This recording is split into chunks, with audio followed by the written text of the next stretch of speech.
mission Apollo 11. Fait qu'Apollo 11, allons voir la petite feuille. Le titre s'appelle Houston, Where Are You? Oui. Fait que si on regarde notre petit PDF, Houston, Apollo a lancé depuis Cap Kennedy le 16 juillet 69 à bord avec à son bord le commandant Neil Armstrong, le pilote du module de commande Michael Collins et le pilote du module lunaire Edwin Buzz Aldrin pour une orbite initiale autour de la Terre à une altitude de 114 sur 116 000. Bon. Durée de la mission, 8 jours, 3 heures, 18 minutes, 35 secondes. Ils ont fait ça en 8 jours, c'est quand même incroyable. Mais bon, ils sont allés-retour en 8 jours. C'est 4 jours pour aller, 4 jours pour revenir, en tout cas. Ça a pris plus de jours pour y aller qu'en revenir. Ça aussi, c'est bizarre. Mais bon, il a fallu qu'ils fassent un tour de Lune avant de voir pour être sûr. T'sais. Distance de la Lune à la Terre, c'est 384,400 km. 300 884 400 km. 7668 aller-retour. Ça, c'est la petite machine qui est partie de la Lune puis qui est revenue sur la Terre. Il y a à peine 3 places. On va voir ici. Ça, c'est le module 2. C'est le module qui a parti de cette petite machine-là, qui était attachée à cette petite machine-là, puis qui est descendu sur la Lune. Bon. Ce que je trouve qui manque, c'est peut-être un petit peu de poussière sur les pattes, puis sur le module, parce que pour descendre, ça a dû quand même avoir une petite poussée ici, parce que quand ça part, il faut que ça parte, il faut que ça pousse. Puis quand ça arrive, il faut que ça pousse pour que ça atterrisse. C'est quand même intéressant qu'il n'y ait pas de poussière sur rien, mais j'imagine que Neil a passé un petit balai. Les panneaux aussi, si on zoome un peu, il semble qu'ils ont l'air... ça n'a pas l'air solide, cette affaire-là. Mais bon, en tout cas, personnellement, moi, j'aurais eu peur un petit peu de laisser la Lune avec ça, là. J'aurais fait les boys, on arrange tout ça un petit peu plus. Mais bon, écoute, regarde, lui, il y a de la grosse mousse sur ses souliers, là. Mais là, ici, on n'a pas beaucoup. Ah, ils en ont mis un petit peu ici, là, quand même. Je vais leur donner. Ils en ont mis un petit peu, là. Et jamais que je penserais que les gars n'auraient pas pensé à ça. Ils en ont mis un petit peu. Bon.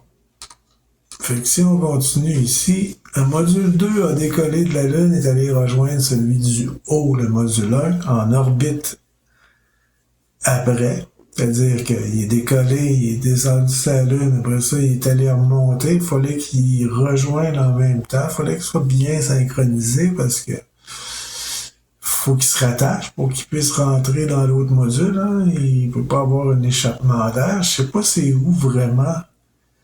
Où est-ce qu'on peut attacher ces deux modules-là, par contre? Ça me semble un peu abstrait. Mais bon, il y a une place apparemment qui se rattache. Puis après ça, les deux ont dû se détacher afin que le module 1 revienne sur Terre. Bon, mais écoute, ça, c'est la fusée qui les a amenés là.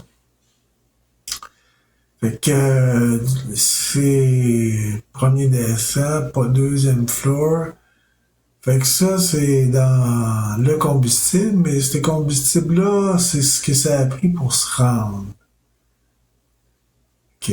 Parce que là, il fallait qu'il batte la gravité, ouais, c'est ça. Mais là, ici, il y en a plus de combustible là. Rendu là, il n'y en a plus. Ça, c'est le lunaire module qui est là. Ça, c'est le petit peu de combustible qui reste pour se rendre à la Lune, j'imagine. Ouais. Écoute, il n'y a pas de... Il n'y a pas de friction, hein, c'est ça, mais quand il n'y a pas de friction, ça pousse pas non plus, mais bon, ça c'est une autre chose. Puis ça, c'est les petits modules qui sont dedans en haut ici. Puis là-dedans, il y a le module lunaire. En tout cas, regarde, c'est pas clair. Cette petite antenne-là non plus, on sait pas ce qui est rendu. Pour moi, ils l'ont échappé quelque part. Et ils ont dû l'échapper à quelque part. Mais si on regarde la fusée qui s'appelait Saturn V, ben là, le lunaire module se retrouve ici, là, enfermé. Puis là, ça, c'est des gaz, des engins pour pousser. La petite capsule est ici. Écoute, il se rattache par le haut, je pense. Il y a une petite affaire. Regarde, il y a un petit contenant qui rattache. J'aimerais bien voir le film, ouais. On n'a jamais vu de film de tout ça, par contre. C'est dommage. Ça aurait été beau, le petit film de tout ça, mais ils l'ont pas fait. Ça, c'est ce qui était dans le module 2, ben, qui était attaché au module 1. Fait que, ben ça, ce petit auto-là est là-dedans. Elle était là-dedans parce qu'il a fallu qu'elle sorte de quelque part. Je sais pas d'où ce qu'ils l'ont sorti d'ailleurs, probablement d'en dessous. C'est dur à dire. Ça devait être une petite module, une petite auto qui ont monté. C'est sûr que les pneus et tout ça, bon, ils étaient bien placés. Tout était bien placé pour monter le petit module qui marche au... Il y avait un parapluie au cas où qui a une averse, tu sais. Ça aurait été dommage pour les images. Donc, la mission de retour a duré 2 jours, 22 heures et 56 minutes.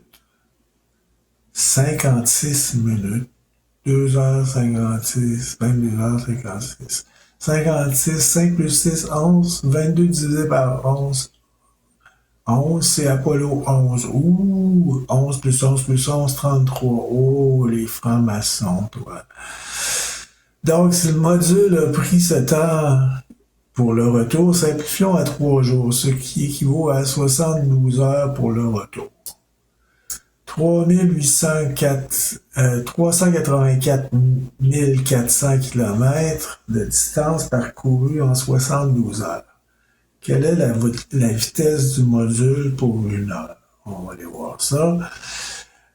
Fois 72, divisé par 72, ça égale 5333,3333333 km/h. Oh, encore les francs-maçons. Mais où le moteur et le réservoir à essence? Ça, c'est un combustible magique, j'imagine. Mais tu sais, il est où le réservoir là-dedans? Parce que t'as 3 astronautes là-dedans, t'as 3 gros parachutes. T'as la bouffe qui est en sachet, j'imagine, mais il faut qu'ils chient quelque part. Ils sont là pendant 8 jours aussi dans cette affaire-là, là, parce qu'ils sont restés quelques heures, 22 heures sur la Lune. Ça fait beaucoup de journées, là. Ça fait 7 heures là-dedans, là. Pas facile, là. Pas facile, là, 7 heures là-dedans, là. Ça fait 7 jours enfermés là-dedans. Couché sur le dos, pas facile. Bon, fait que, juste pour faire une comparaison, l'avion qui est un des plus rapides de la planète, il va à Mach 2, 2400 km/h. C'est assez rapide.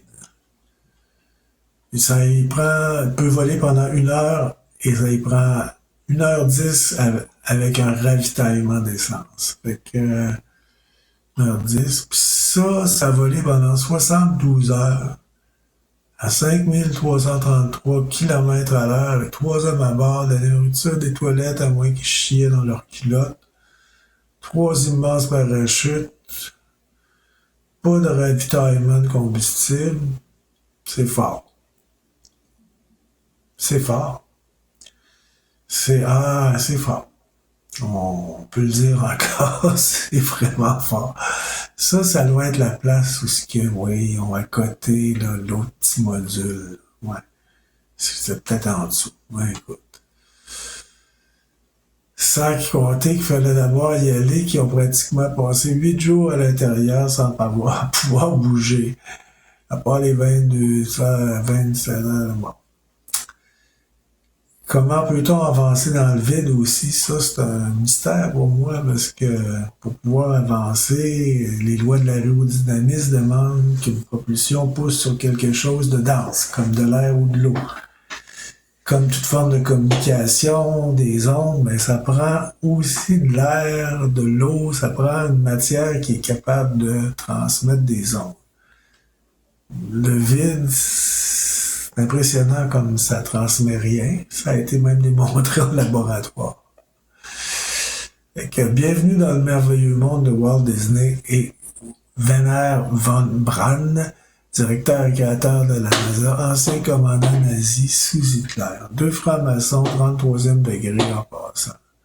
Le monde s'ostine encore à savoir si on est allé. Il me semble que c'est clair qu'on est allé. Plus clair que ça, tu meurs. C'était la petite parenthèse sur ce phénomène. Il y en a un autre aussi que je vais montrer, ce sera pas long, on va aller partir le PDF, c'est la sonde Parker cette semaine. Bon, here we go. Fait que la sonde Parker, si on s'en va sur la sonde Parker, c'est un beau dessin, hein?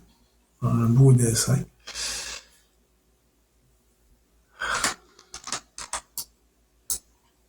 Ce que j'ai un petit peu tilté, c'est que les NASA ont par la suite confirmé que la sonde voyageait à une vitesse de 692 000 km/h. Là, c'est impressionnant, ça. Ça va à 692 000 à l'heure. C'est fort, ouais. Qui a réussi à survivre à la chaleur extrême. Bon. Fait que j'ai fait des petits calculs. Les petits calculs sont comme ici. Si la sonde va à 692 km à l'heure, hein, ben la circonférence de la Terre qui est 40 000 km, ben la sonde ferait 17 fois le tour de la Terre en 1 heure. Donc un tour en 3 minutes. Un tour en 3 minutes. Un tour en 3 minutes. Québec-Vancouver, c'est 3500 km, donc si on fait des petits calculs, 18 secondes. 18 secondes. Si les vents sont favorables. C'est fort. C'est très fort. C'est tout ce que j'avais à dire pour aujourd'hui. C'était la petite nouvelle NASA. Je vais vous souhaiter une bonne journée.